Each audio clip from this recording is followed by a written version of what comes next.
Ang yaman na lubusan kong pagyayabang sa'yo, hindi pinalad, di katulad ng mga kilala mong higit sa akin. Oo, tama, dahil di ako perpekto. Asahan mo naman ako'y marunong makontento. Di hahanap ng iba, wala nang hihigit sa'yo. Siguro ang hangad na lamang tumanda sa tabi mo.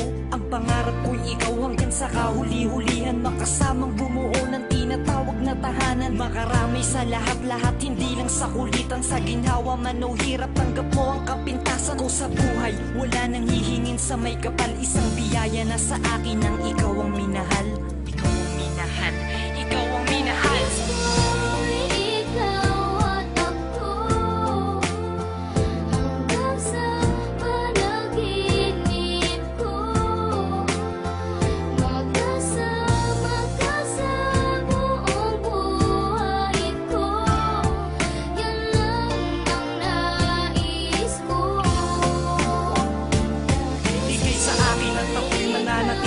Sa'yo, sinunggaban ko na ang tsansa na masabi ko sa'yo. Salamat dahil sa pagmamahal mo na walang patid. Sa araw-araw kahit di ka naghangad ng kapalit. Ang kagandahan mong loob na di makita ng mata. Higit sa yamang matuturing ko pag nakikita ka. Patuloy tayong mamumuhay ng maayos at sabay nahaharap sa mga uri ng problema. Magkahawak ng ama na kaagapay kahit pa sa pagtanda. Mga pangarap ko sa buhay sa'yo lang nagmumula. Ang mga titig ko at yakap ang patuloy magsasabi ng pagmamahal na lagi kong bigkas mula sa labi. Kung pwede lang pang habang buhay ka na makasama, yung ikaw lang at ako ang magkasalo sa ligaya.